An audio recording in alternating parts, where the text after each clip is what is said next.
session is a plenary Triveni Sangam, which will be coordinated by Dr. P Unnikrishnan. Dr. P Unnikrishnan completed his PhD in International Development at Yokohama National University, Japan. He has been working with the University of Trans-Disciplinary Health Sciences and Technology based in Bangalore on various projects related to traditional medicine and community health. His work focused primarily on the research and application of traditional medicine to meet primary health care in local communities and scoping out their relevance in public health policy. So I hand over this session to Dr. Unnikrishnan. Thank you, sir. Thank you and good afternoon. We are starting the first plenary in the afternoon. And this is called the Triveni Sangam, the eternal wisdom. And this is because we have Ayurveda, yoga, and traditional Chinese medicine represented by the panelists here. So this session will be chaired by Professor Mutatkar. And may I invite Professor Mutatkar to be on the stage, please. May I invite Professor Leung to be on the stage, please. No, Professor Dennis Chang. Professor Dr. Gangadharan is on the stage.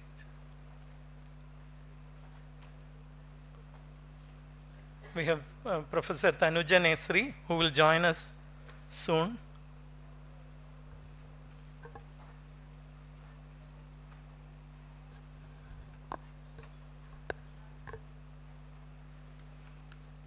This is named Triveni Sangam and by the organizers, and I assume that Triveni Sangam is a confluence of different rivers.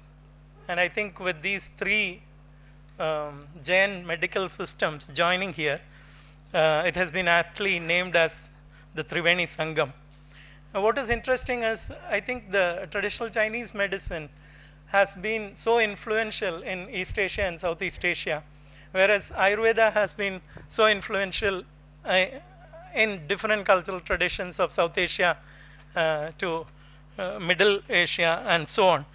May I invite Professor Alex Hankey also to be on the stage. I'm sorry for that. Professor Leung is a professor of orthopedics and traumatology.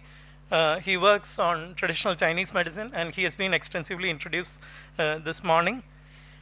We also have Professor Dennis Chang from University of Western Sydney, who's a professor of pharmacology. He works cardiology and neurodegenerative diseases.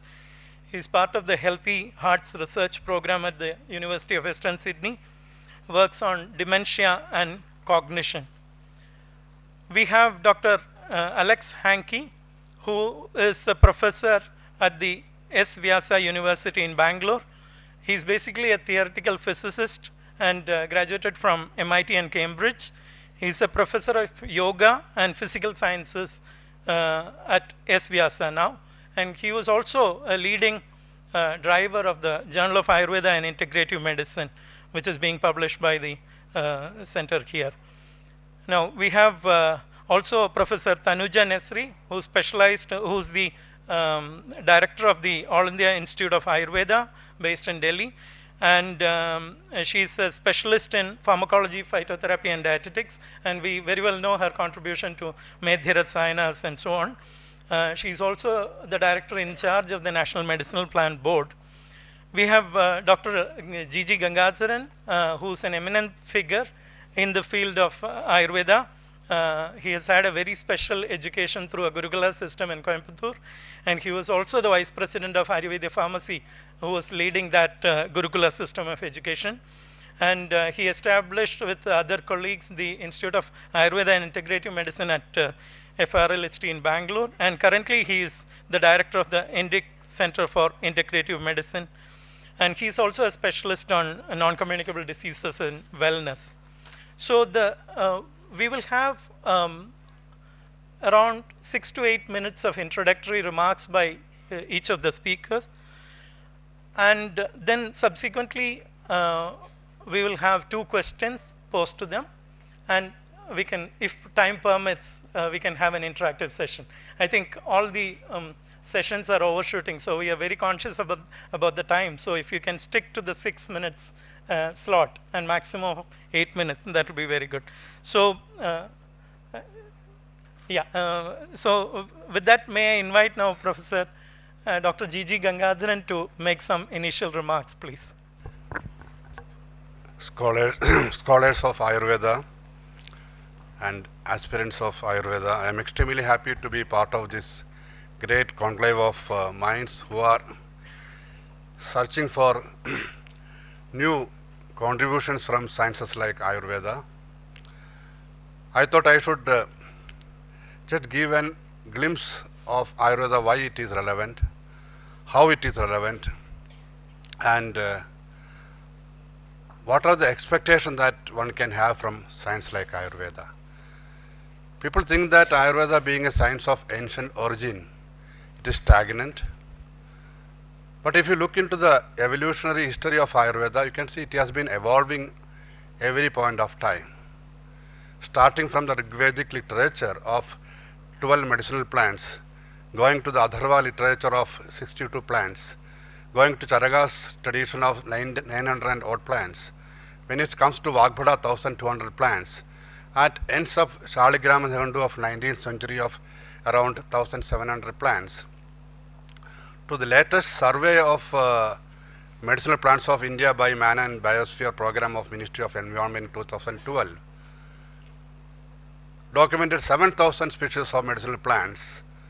If you remove the botanical confusions, around 6,700 plants are identified, used by Indian society of different ethnic communities for medicinal and health related purposes. This shows the vibrance of this great science. When I say Ayurveda, Ayurveda is not limited to the knowledge system which are coded in the textbooks of Ayurveda, which has all spread across the society community of different categories as local health traditions. These oral traditions and the written traditions forms the gamut of Ayurveda, which is highly reverberating. Now I should say Ayurveda is not a science of past. Actually, Ayurveda is a science of future. If you look into the concepts of Ayurveda at different levels, from the modern reductionistic perspective, many of the things that modern science is at the area of starting with primitive stages are well established in Ayurveda. We just take 2-3 examples.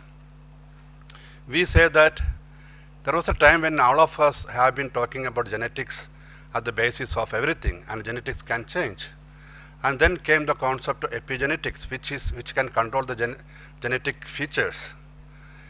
Ayurveda has many other things which you look into Ayurvedic literature, we see the root of this thought process in Ayurveda.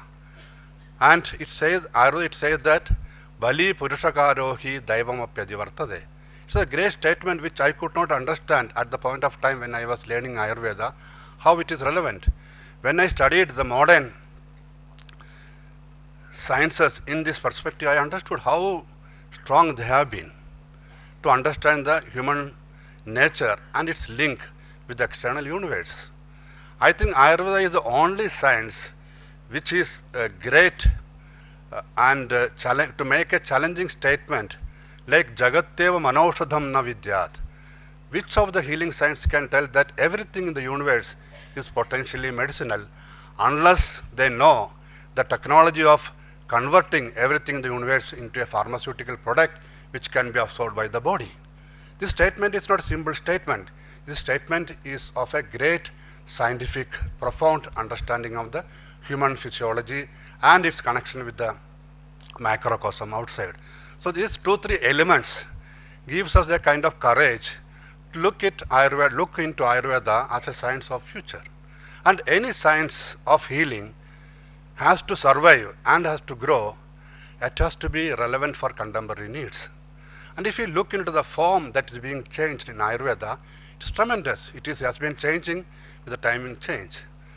But the tattva, the shastra, the principles behind that tradition is intact, because Ayurveda is based on universal principles. The beauty of Ayurveda is that it does not have any geographical limitations. When it says that it doesn't have a geographical limitation, it gives an example and it gives a way to use it and practice that theory. Yasya deshastu yo jandhu tasmin tasya tajjaushadam hidam. That also again a profound statement. It says that every geographical space is blessed by nature with things that are needed for that people of that place. And a physician is supposed to be a simple conveyor belt between the macro and the micro. A physician who is have a wisdom will be able to use everything in the universe to use that place. That's why we don't have, if you go to the India's different geographical areas, you see different kinds of treatment methodology getting the same result. We don't use the same medicine that a South Indian physician use in North India. That's because of the beauty and diversity and strength of Ayurveda as a science. The paradigm of Ayurveda is not understood by the modern science, is not the mistake of Ayurveda. And that is where all of us are getting into a kind of confusion. I say Ayurveda being a Pramana Shastra, Ayurveda is based on the Pratyaksha, Anumana, Vamana and Shabda, and everything told in Ayurveda has to be scrutinized by the theory and practice of Ayurveda.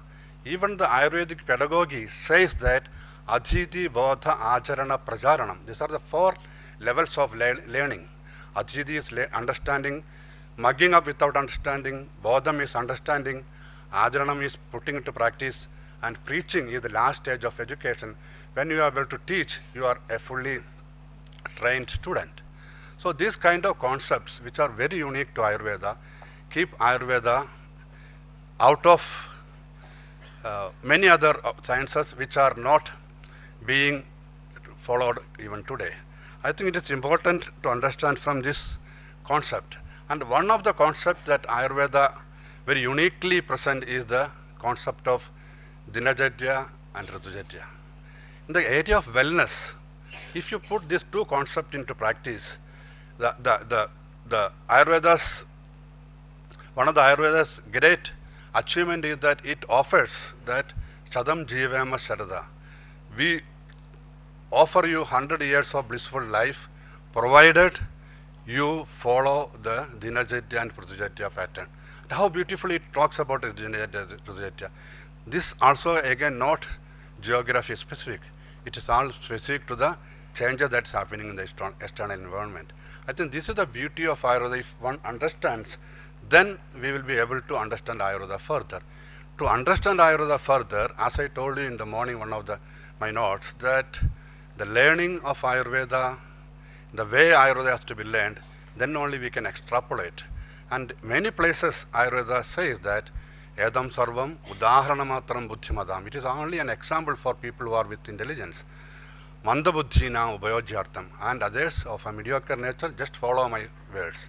So Ayurveda gives a great opportunity for us to go beyond the textbook and the elements told in the textbook and the preparations in the textbook. We say that we have got more than 55,000 formulations in the books, which is documented. We have got actually millions and millions of formulation, because the permutation combination of these materials are infinitive. That's why every Vaidya, which an experience, will have its own formulation. So these are the potentials that Ayurveda have. And Ayurveda is meant for people who are keen to maintain their health. Ayu kamaya manena dharmartha sukhasadhanam Ayurveda udesheshu vidheya paramadara. This is the first and foremost slogan in Ayurveda. If you are keen to maintain your health, not at physical level, not at physiological level, not at sociological level, but also at the spiritual level, please follow the dictum of Ayurveda, which gives lot of flexibility, and it understands a human being not as a single individual of a physiological entity. It understands the human being with the 10 variants: Dusham, Desham, Balam, Kalam, Manalam, Pargadim, Vaya, Sattam, Sattam, Tadaharam, Sukshma, Sukshma, Nirishyada. So these are the potential and greatness which I thought I should share with you within given time of 8 minutes. What I want to impress upon you is that this science is waiting to be explored. Don't judge this science with the present day practitioners or the past practitioners. Ayurveda is waiting to be explored, only tip of the iceberg which we are seeing, because we are limited. We are limited with the preparation, formulation available to us.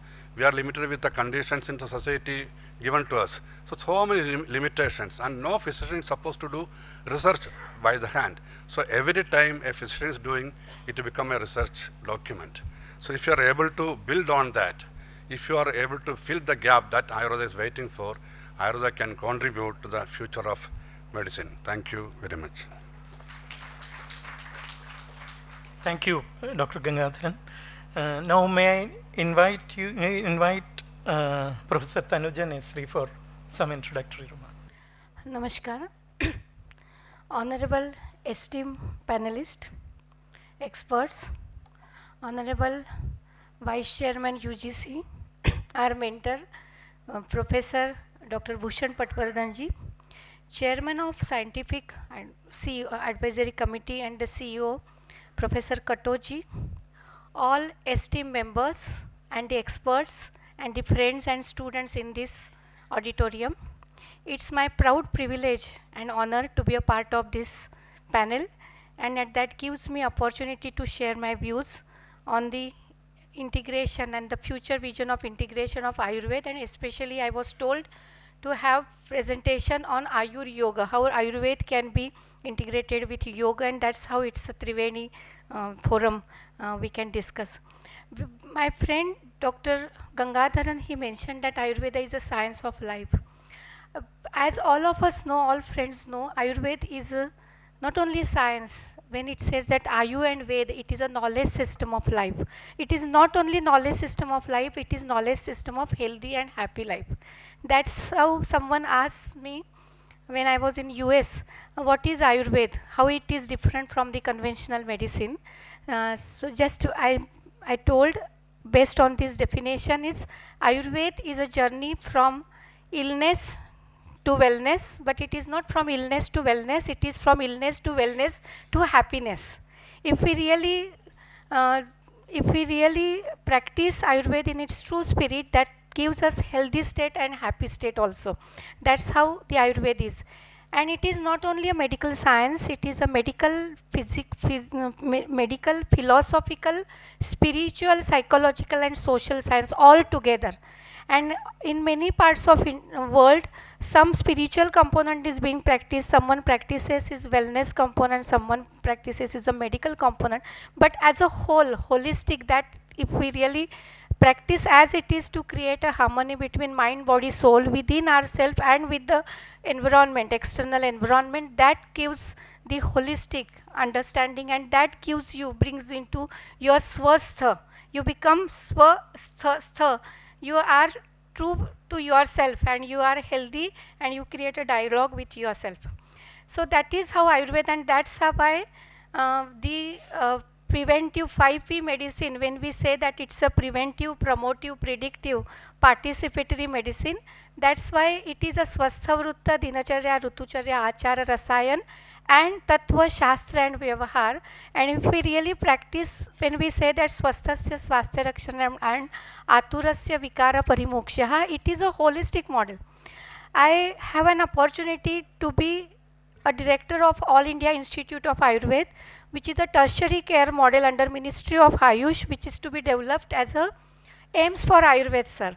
So what difference it is? We have 22 units, and what we do there, it is a one every unit, which is a strength of Ayurveda. We give Shodhana, Panchakarma. For example, it's a diabetes and metabolic and lifestyle disorders, then it is a Shodhana, followed by Shamana, then Rasayana, and add into that diet, lifestyle, meditation and yoga. So it's a package which is customized to the patient's need, condition, and that gives the patient. Patient comes and tells us as a feedback, I am a totally changed person now. My approach to the life and attitude, when we say that the training is a knowledge, attitude and practice. So it's a not only training, but the attitude and the practice, the approach entire becomes different. That's how that brings us health and happiness. That's what just I wanted to communicate to everyone, that if we really practice it as a whole, holistic science, then only it would give us the true result. It's not at the one molecule, one medicine and has an anti-diabetic effect. That's the science which has come out of that, because anyone can find out the science, can be found the medical, philosophical, spiritual, but as a whole, it gives us a true health. And coming to yoga, what is the yoga and Ayurveda means? Yoga and Ayurveda are the two sides of a single coin. Like acupuncture and Chinese go hand in hand, and it is said, and that it's not that I say and someone says. It's in Patanjali Yoga Sutra. It is written that yogena chittasya padena vacha malam sharirasya cha vaidyakena. What does it mean that when it says that physical and mental phase of Ayurveda is a yoga, and physical phase of yoga is Ayurveda. When there are physical elements, spiritual phase of Ayurveda is yoga, and physical phase of yoga is Ayurveda. So when we said that it's a mind, body and soul, it's a harmony. Atma, Mana, Sharira, Trayam, Etam, Tridandavat. So with yoga you have that harmony. So it is to be practiced together. And when we say that Ashtanga Yoga, Yama, Niyama, Asam, Pranayam, Pratyahar, it is nothing but Swasthavritta and Achara Rasayana. Yama and Niyam are the Swasthavritta and Achara, Ahimsa, Satyam, Asteya. So if we practice in its true sense, I think that would give us the solution for the many problems. And what we have understood, and what with this understanding, what we have started recently as a research module with the UK College of Medicine, with the Prince Charles Foundation, and under Ministry of AYUSH, All India Institute, they signed a MOU, because as we know that in United Kingdom, the system, national health system is very, very stringent. Until and unless there is a quality, safety and evidence is created, nothing would be introduced. But when we say that yoga and Ayurveda, which has a wellness model, if we can integrate with the existing model, they are ready, because it's a non-interventional. So when we say that for wellness, if we really practice yoga and Ayurveda, then we can say, if we really think of our diet, lifestyle, and practice the yoga, then we really can say that Ayur Yoga, with the help of Ayur Yoga, future of the medicine is no medicine, because in many research outcomes says that future of medicine is no medicine. That is only because if we more and more awareness, education and the thought process and the attitudinal change is there, and we really advocate, we become the advocate for that, I think, and many research papers have come for the future of the medicine is no medicine. And in this integration, what I would like to share, we have MOU with IGIB, IITs and many institutions, where we are developing trying to understand the mechanism of concepts, procedure, practices and the holistic model and the drug also. So what I can say, that the future of medicine, if it is no medicine, then it is the integration with Ayurveda and the basic science and applied science. And I think if we really integrate and join hands with the friends who are sitting in this auditorium, I think we'll get the answers. And I'm sure the Nobel Prizes, what other nations they are getting, if we really join hands together and try to find out the answers and the mechanism for our own concept, maybe in future of the medicine is no medicine and integration, and that would definitely for this integrative biology and others. Thank you. Thank you, Professor Tanuja. May I invite Dr. Alex Hankey to make some.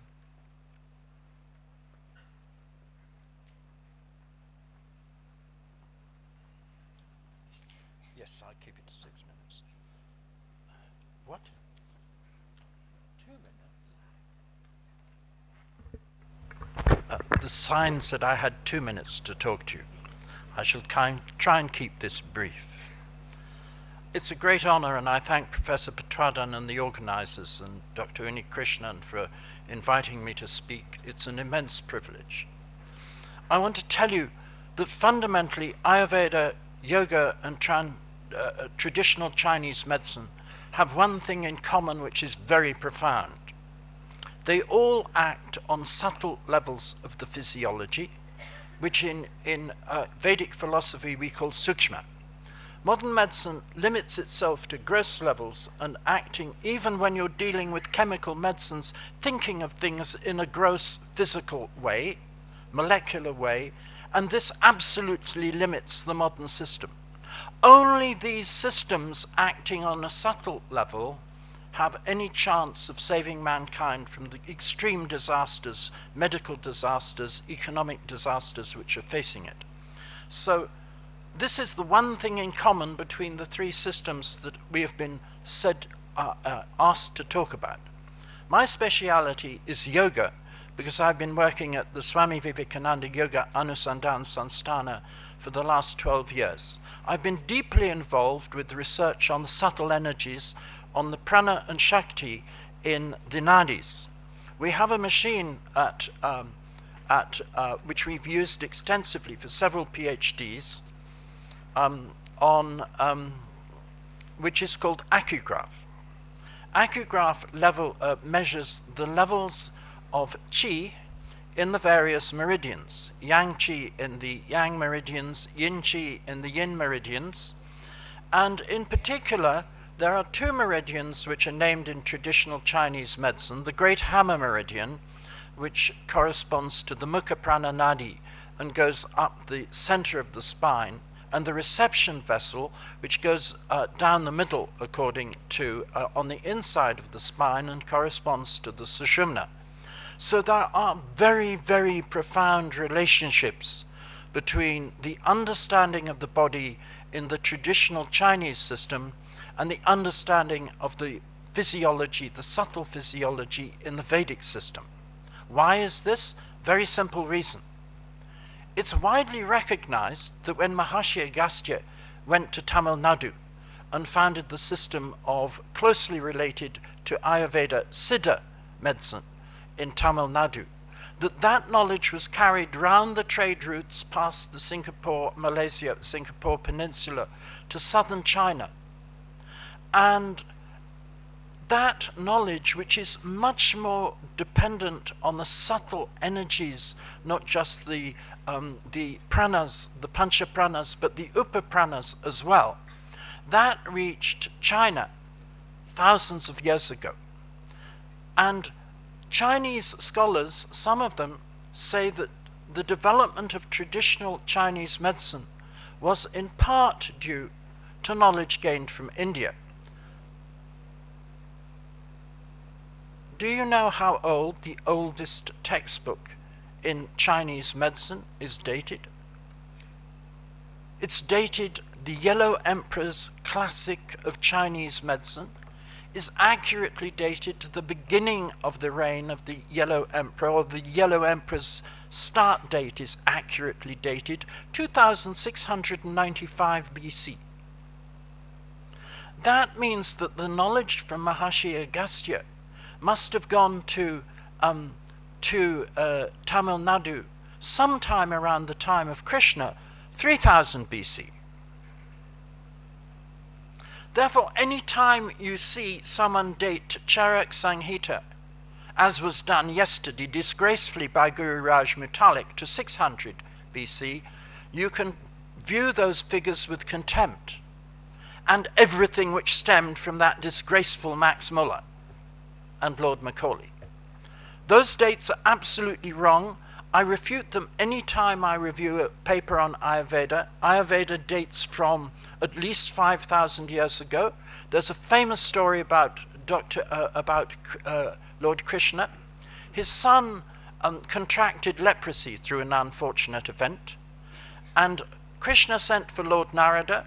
Lord Narada looked over with his subtle vision, and he said, there, across the Arabian Sea in some islands, which probably equate with the Seychelles Islands, there live Vaidyas who can cure leprosy. That family of Vaidyas kept the knowledge within the family all down to present times. I myself consulted with one of those Vaidyas who lived in Pasadena, California, when he came on a visit to Maryland, to a town outside Washington.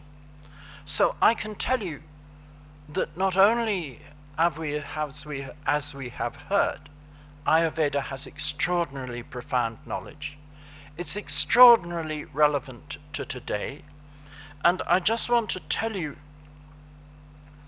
remind you, that the subtle levels which Ayurveda deals with include the tridoshas. The tridoshas, if you read the texts correctly, apply to every level of the organism. As tridosha, they apply to the whole organism. As the subdoshas, dosha prakar, they apply to the organ systems. They apply to each organ, to the tissues, and to the individual paramanus, the individual cells. This system applies these subtle understanding of the physiology on every level for very good reasons that I've written in various papers that I published 15 years ago. These things apply absolutely rigorously throughout the physiology. It constitutes a holistic approach to systems biology, and when you look at the concept of svasthya and the concept of the Shadkriya Kal, you actually have to employ modern complexity biology. You cannot begin to understand Ayurveda without these most advanced concepts in modern biology, and even then it's almost certain that Ayurveda contains concepts which we still haven't begun to understand in modern biology. I say that in all humility.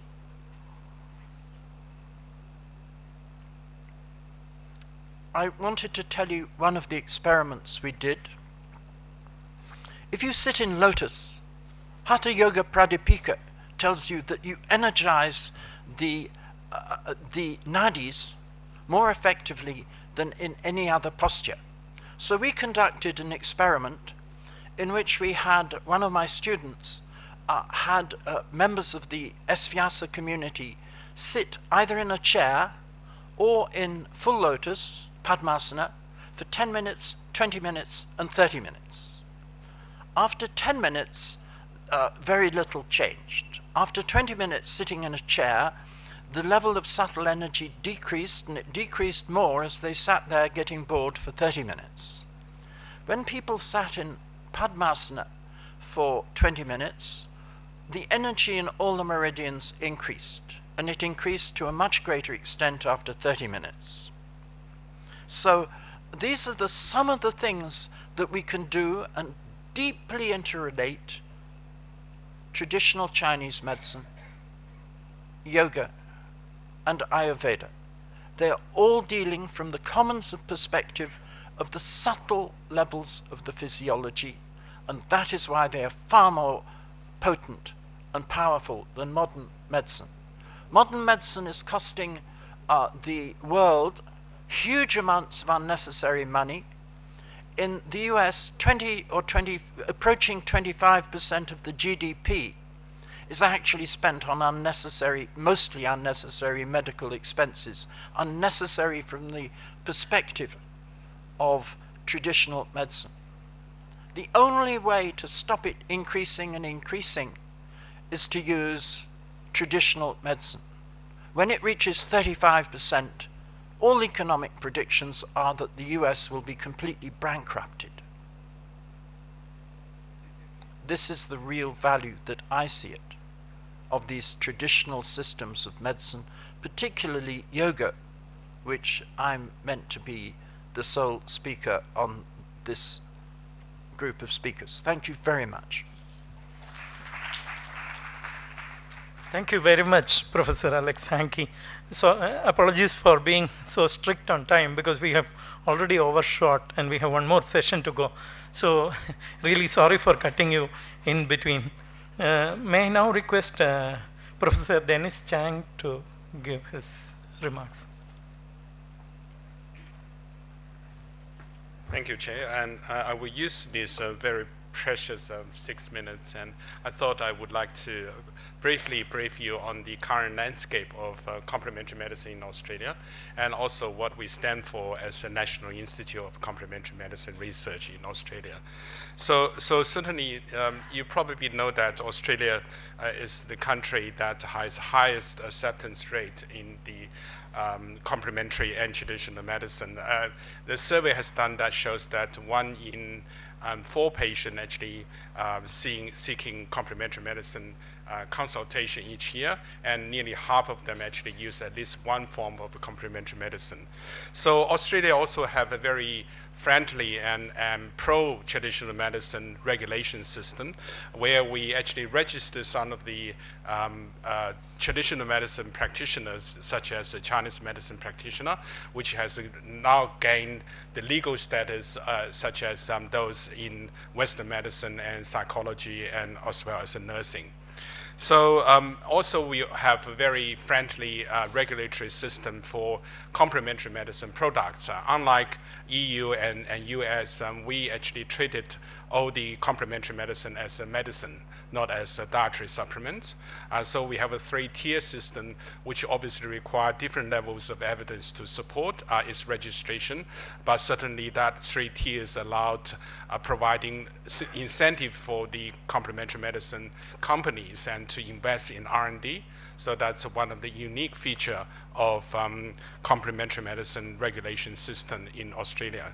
So we also have a very a robust research and education system in complementary medicine as well. The university I come from, which is the Western Sydney University, is one of the only Western country, Western university, public university, which teach both traditional medicine and Western medicine.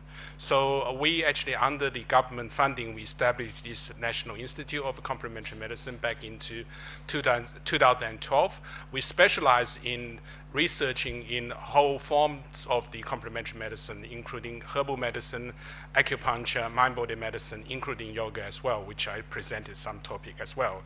So the reason I'm saying this is really, I think we have unique system in Australia which allowed the traditional medicine being practiced and being researched and being studied. So I think Australia can offer quite unique experience in terms of how to incorporate traditional medicine into modern healthcare system. So that's exactly what our institute stands for. We have a byline of the institute called Science Behind Integrated Medicine. That's what we stand for, and that's what we are doing. So we create a whole range of research platforms in terms of preclinical research, clinical research, and public health research, and in acupuncture, herbal medicine. Now we're actually expanding that research infrastructure to cover Ayurvedic medicine, because we see lots of common ground between traditional Chinese medicine and Ayurvedic medicine and yoga.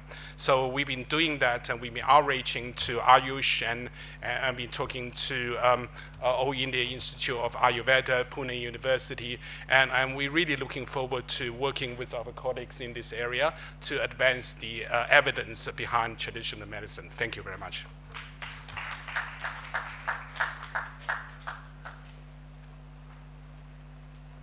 Thank you very much for this very precise sharing of ideas.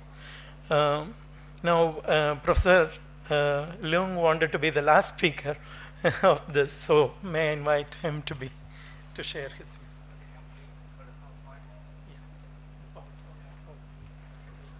Will you help me with the PowerPoint, please?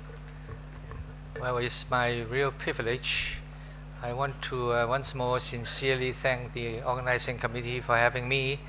I learned so much in the past 1.5 days. Yesterday, I joined the session on clinical trial and clinical outcome assessment. This morning, I participated in the session talking about modernization of Chinese medicine, and rather modernization of traditional medicine. So I think this session, being the last one, I'd like to be the salesman.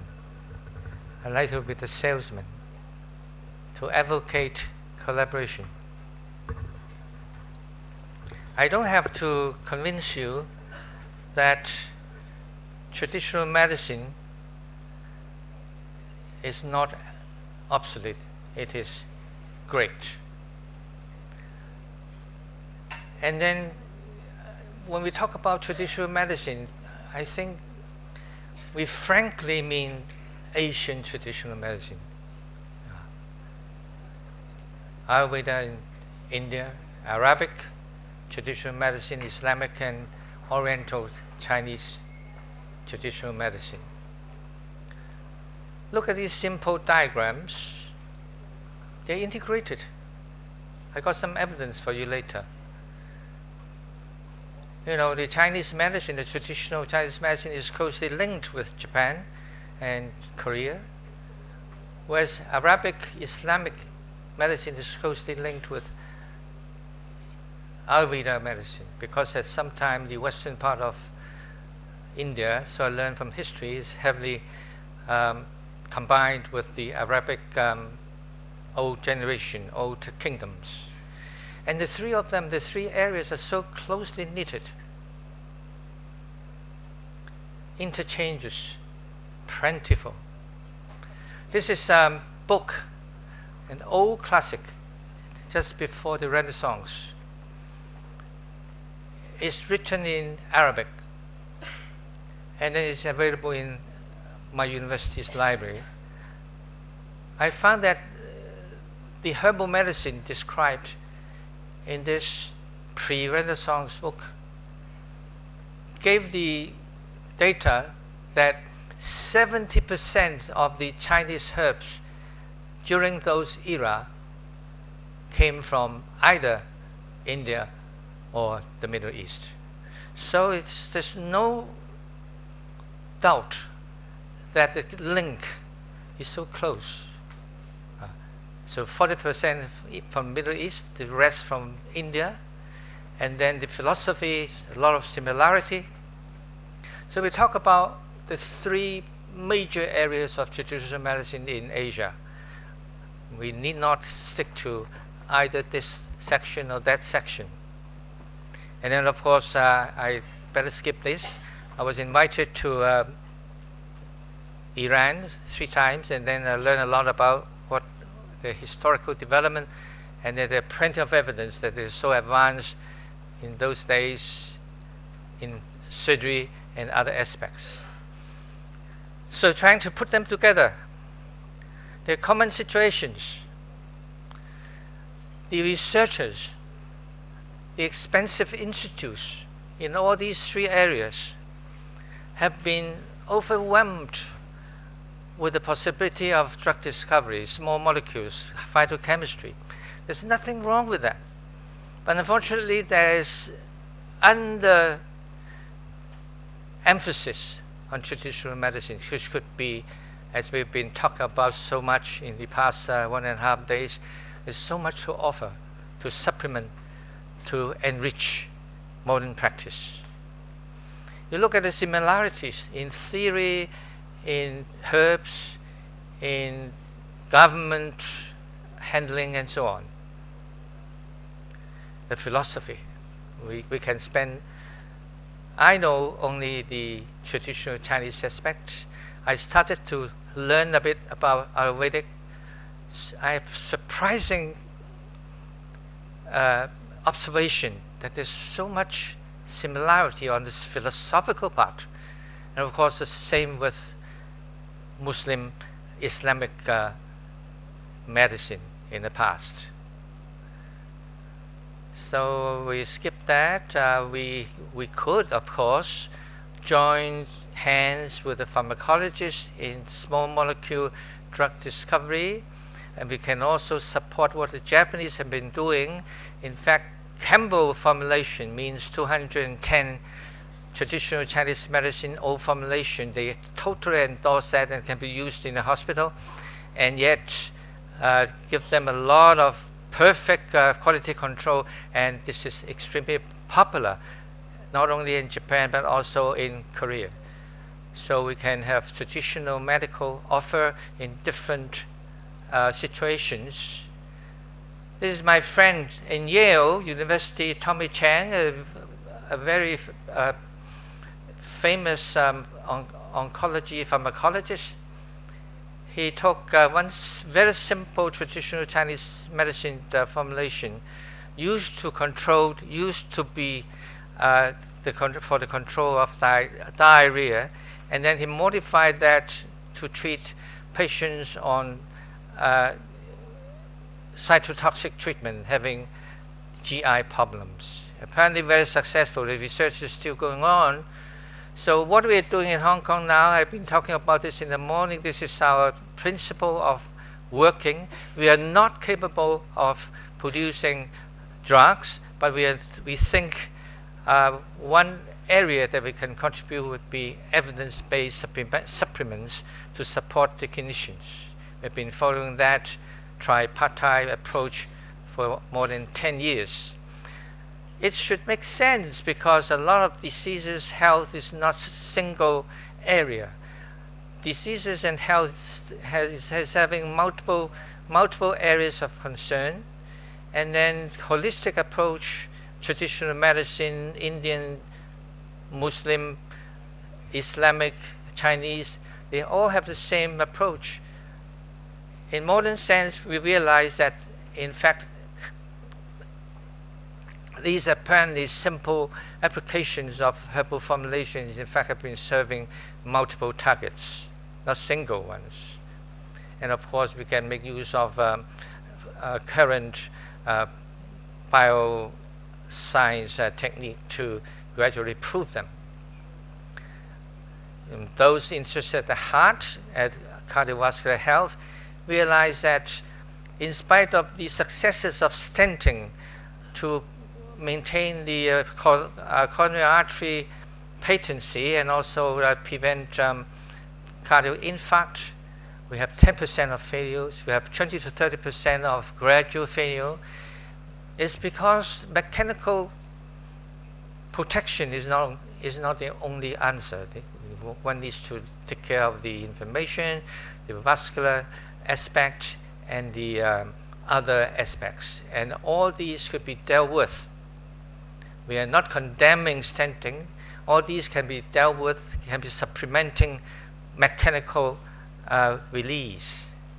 Of course, we are aware of the possibility of developing drugs, but then, like what we've been doing, trying to do for anti-cancer, making use of traditional records, finding out the herbs that could be tackling successfully the modern concept of pathophysiology.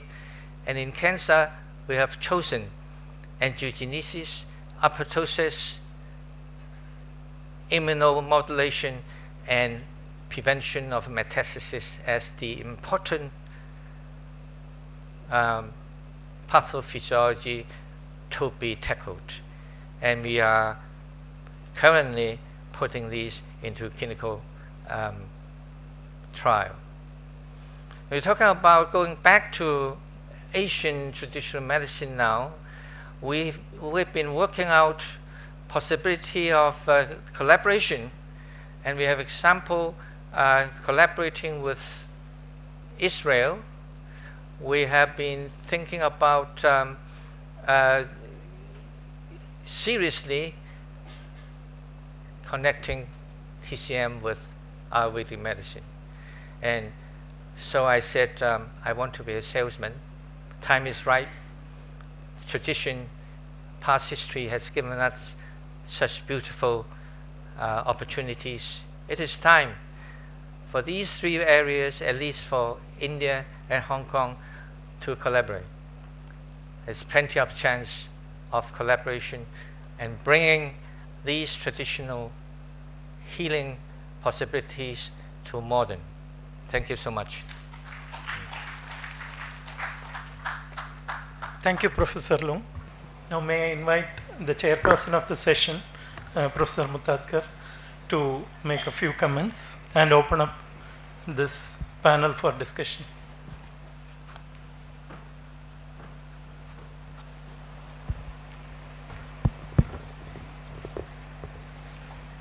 friends and colleagues. So we have been talking about the confluence, as he said, coordinated confluence of three sacred rivers, Ganga, Yamuna and invisible Saraswati at Prayag. And last year we had the largest human congregation on the face of the earth at that place, the Kumbh Mela as we call it. Now here we have India, China, great civilizations with large populations, with peasantry who are emotionally attached to land.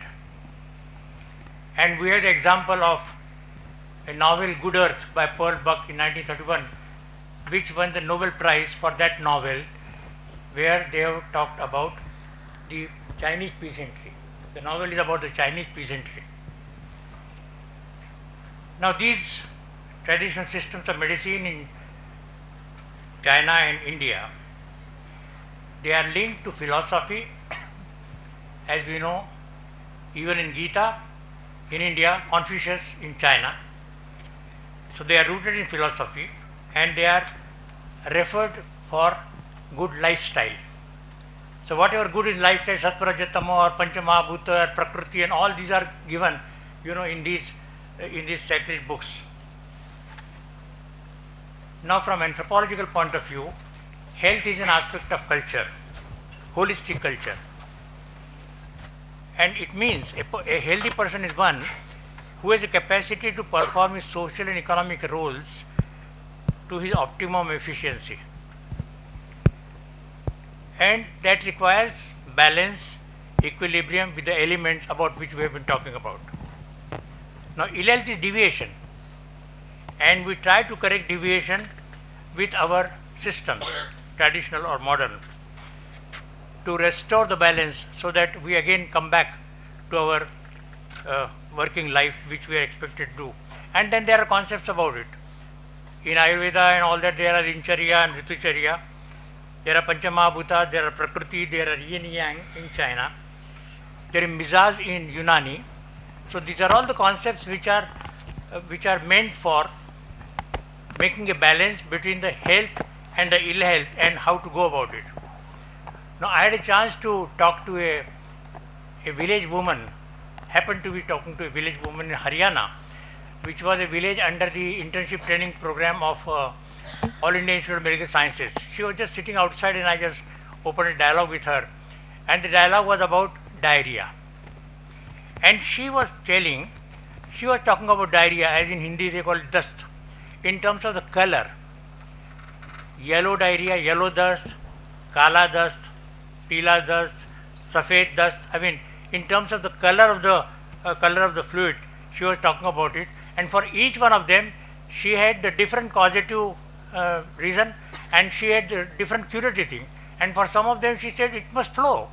The toxins must get out. Now she was just a village woman, and I just happened to talk to her.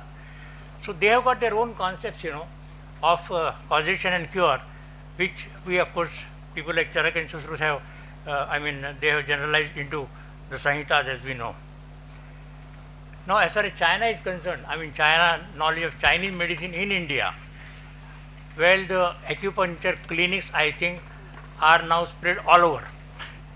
I would say in lanes and by-lanes, there are acupuncture clinics. I don't know where they got training and all that, but acupuncture is there. Now, people also know about ginseng, of course, that is again international. And we used to know, I know in my childhood, the dentists used to be always Chinese. There is a Chinese dentist, and they were all located in the China locality, Chinese market in Calcutta or in Chennai, and so the Indian dentistry came much later. We are not talked about the dentistry here. But this has been the link about China, India, and now of course with this acupuncture and Chinese food, of course, everybody likes. So with these links, we know that first we have to talk about the confluence of AYUSH. The ministry is there for non-allopathic system brought together, but we know from our field exercise that there is, and despite National Rural Health Mission, there is no confluence amongst them. But of course, we have to look forward to the confluence, because that is what the national health policy and the international health policy which has come up as a result of Alma Ata declaration in 1978. That is what is important. Now we are short of time, but we are very happy that India, China, the two great civilizations, are here to discuss this thing, and we will continue to discuss it. Thank you.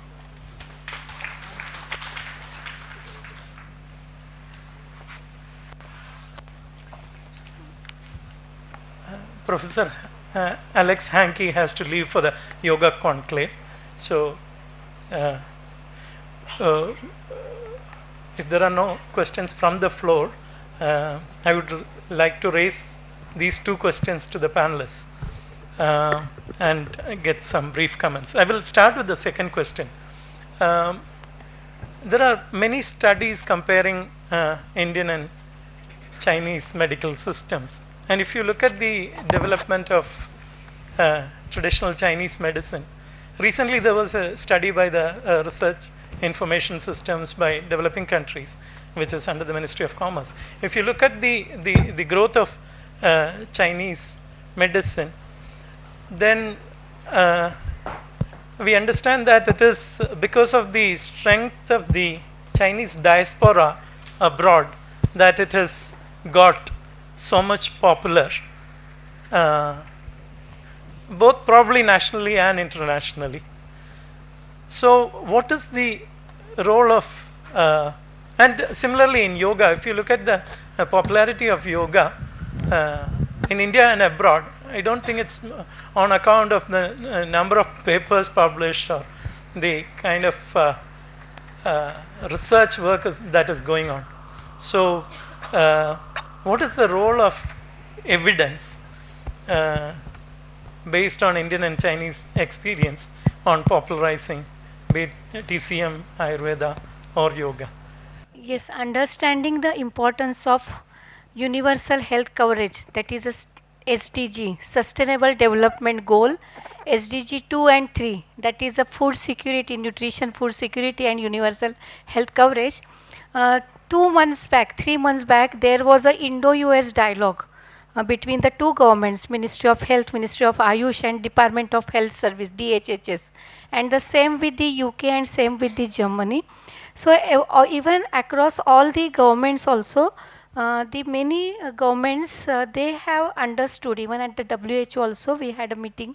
So they have understood the importance of AYUSH services, traditional Indian service. It is not only Ayurveda, but Ayurveda, Unani Siddha, Yoga and Sovaripa in understanding, in maintaining the, attaining the universal health coverage, integration of AYUSH services, traditional services into mainstream services for wellness and universal health coverage. And that's why under the Ministry of AYUSH and Ministry of Health, everyone must be aware that 1,05,000 wellness centers, Ayushman program itself speaks for the, is for the attaining universal health coverage.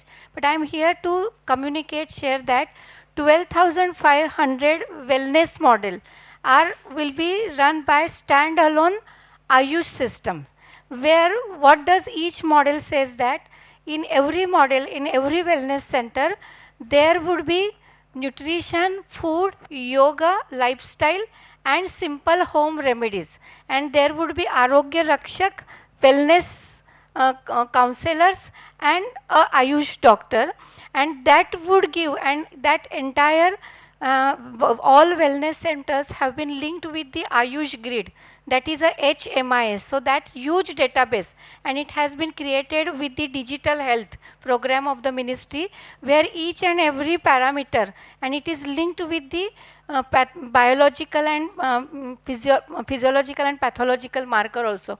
So that within maybe 2 years, that huge database will create a evidence for the wellness model of the AYUSH. That's what information I wanted to communicate. In addition, I wanted to raise one more question. The session is about Triveni Sangam, you know, so we are talking about Triveni in this.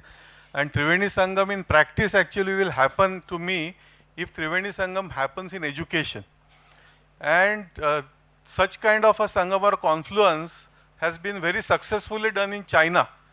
And we know that we have not been able to do so. We are trying to do it, but so far in education we have not been able to successful. So my question to Chinese friends, both from China as well as from Australia, that how they have dealt with this bringing education confluence of these systems. Sure.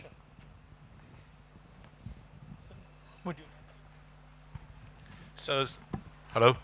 Yeah, that's a really good question. So I can share both of the my experience in Australia and also in China as well. I mean, certainly in China, to start with, they have actually developed a quite comprehensive tertiary education system for Chinese medicine, obviously under Mao, who actually are very pro Chinese medicine after the revolution. So I think my understanding is basically there are a whole range of Chinese medicine university where students actually enrolled not only to study traditional Chinese medicine, they also studied actually comprehensively all the basic medical sciences, including anatomy, physiology, pharmacology, and so on. And in doing so, they are equipped with some basic knowledge and to be able to interpret, if not in the future, research into the mechanism of action behind Chinese medicine.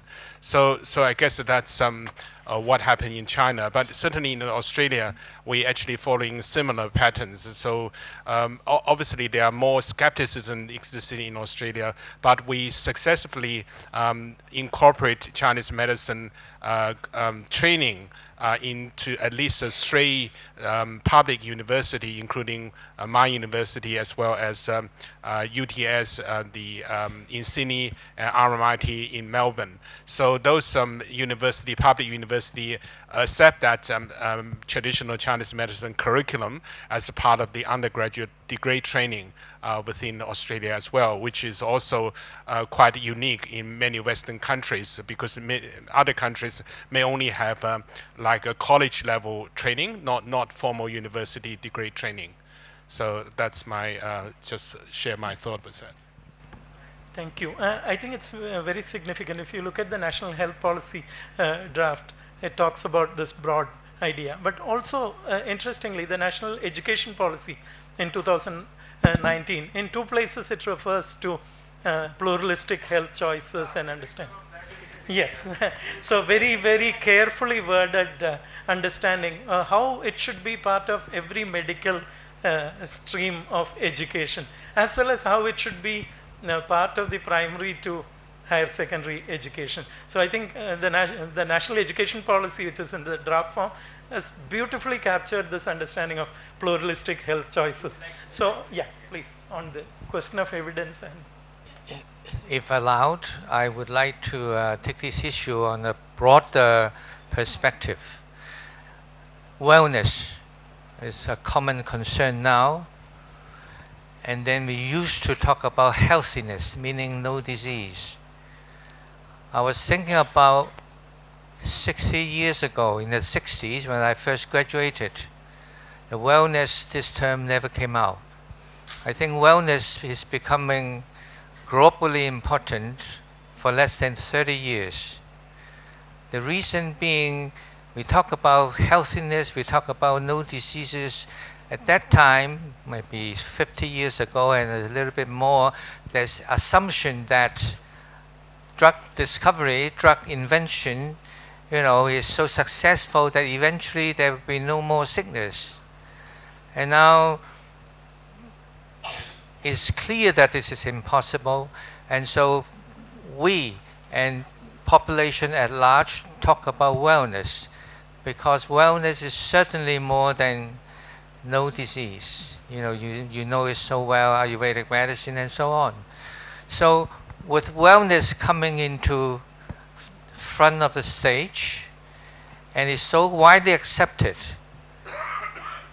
the disappointment with modern discovery of drugs and so on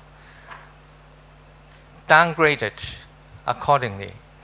And so the traditional methodology and practice of maintaining health, which is very near wellness, is becoming more and more important. I think in both China and both India has been making use of this worldwide change of concept. It's a correct one, it's a timely one, and get into the stage.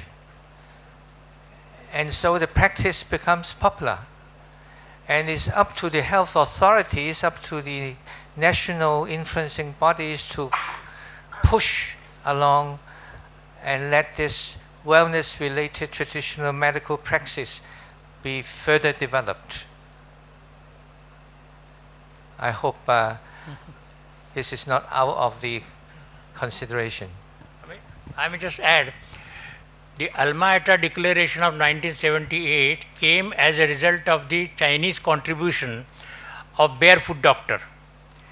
So for the first time that came, and afterwards WHO started the Department of Traditional Medicine in Geneva. I mean, that has been the direct result of the Chinese experiment of barefoot doctor and the intersectoral coordination which came out in the primary healthcare approach of Alma-Ata. So, we welcome the presence of Vice Chancellor of Pune University. we have the Vice Chancellor here for that. And so we will make a short break, and we have a book release function, and after that we will continue the session. Sorry, this is just a 5-minute break, and there's a leading to a valedictory function. We have a book release, and this book is written by Professor Asmita Vele.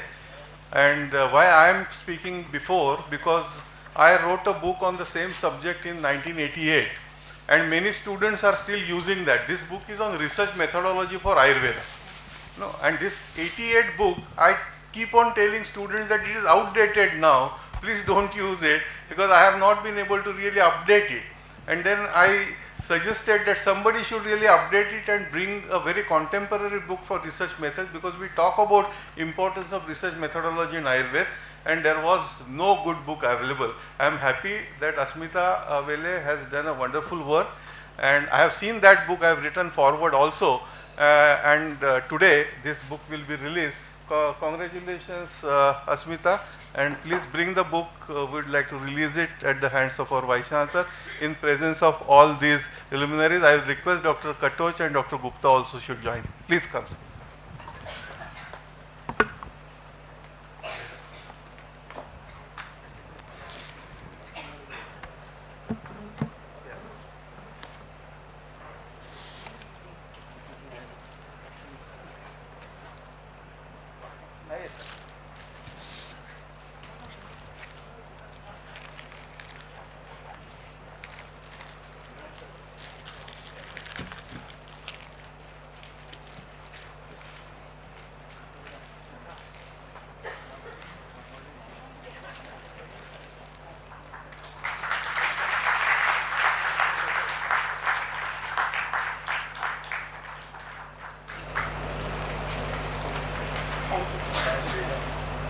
Congratulations. Please continue the discussion.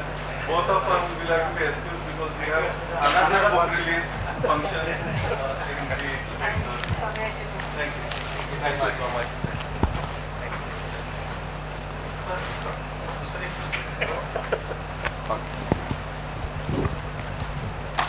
One minute. Thank you all the dignitaries, especially Vice Chancellor and Patwardhan sir, who is my mentor throughout this journey, and I'm really blessed to have both of you here today along with all the other dignitaries. Just 1 minute I'm taking to share that this book is the outcome of last 20 years teaching of research methods. Basically, the questions which I could get from the students, from my students, there were no answers. There were really no ready-made answers. Ayurveda has its own philosophy of Padartha Vignan, and the modern science has research methods which is based on statistics, qualitative, quantitative, observational, clinical, and there was a need to build the bridge. So as rightly Professor Patwardhan sir has said, we have tried to do that in this book, and I hope it would be used by the students. One chapter from this book is also written by Supriya Bhalerao. It is a chapter on statistics, and which she has brought it out very beautifully and very simply. So I would ask Supriya to stand. Thank you very much. Thank you. Congratulations, Asmita. Yeah. We'll continue the session. See, when we speak about Ayurveda, is that we limit Ayurveda to the textual knowledge, which is not as comprehensive as the Ayurveda philosophy is. Actually, Ayurveda, traditional medicine in India, largely penetrates through the communities and their lifestyle. So in the villages, you can see that traditional medicine aspects have been in use. They know how to change the living habits according to changing climates, changing seasons, and lifestyle approach from birth to death. There is a method of even food, diets, all those things are there. I think this healthy life, ensuring well-being for all the ages is not through the physician. It is through the people who are the actual knowledge bearers of Ayurveda. That's what is happening in India. And the universal health coverage is a new concept evolved out of the community medicine and public health, etc., where one is trying to cover the health as a whole to the whole community. And Ayurveda has got many elements, and there is a need to bring out contemporary books like Asmita has done for research. We have to bring that elements in a contemporary form so that people can use it. That kind of work is very much limited in Ayurveda. We are limiting to the traditional text, and otherwise we get some distorted versions of the traditional text. That's what is happening. There is no research-based this kind of understanding of Ayurveda from a societal perspective. That is very important for this thing. I just thought I add another dimension into my answer in terms of education, because I forgot to mention that really we're teaching traditional medicine as in universities is one thing. How we actually incorporate traditional knowledge and into modern medical curriculum is another, because really that's key challenges facing us, and because Western medical doctors and do not understand the traditional medicine.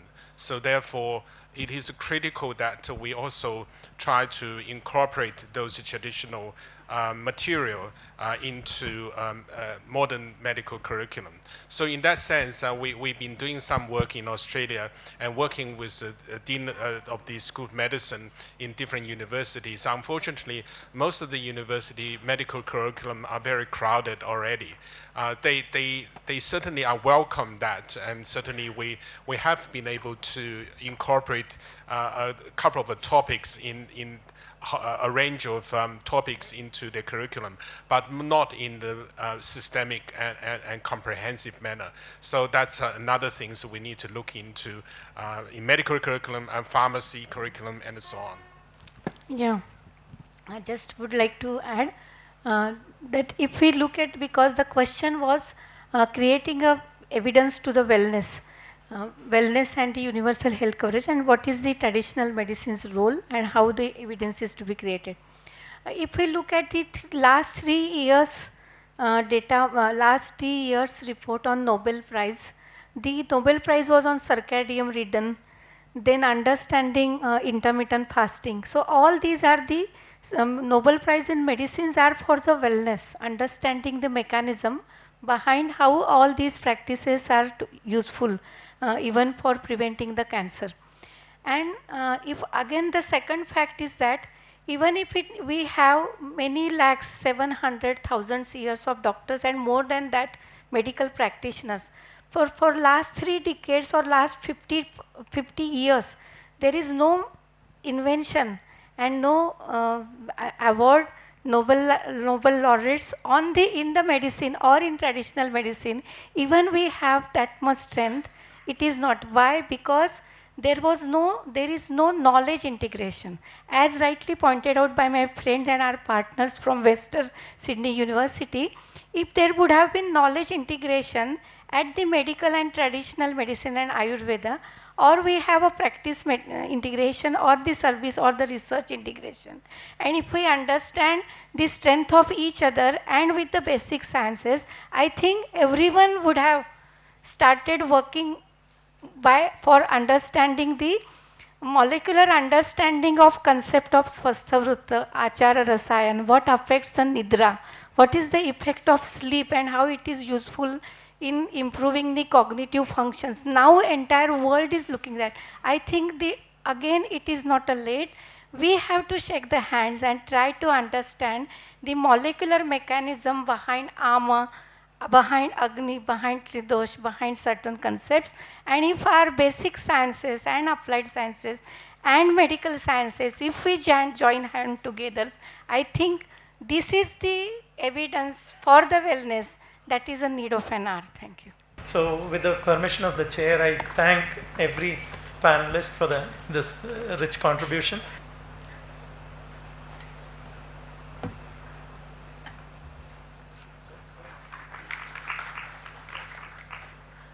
And now, may I request Professor Tanuja Nesari to felicitate Professor Mutatkar.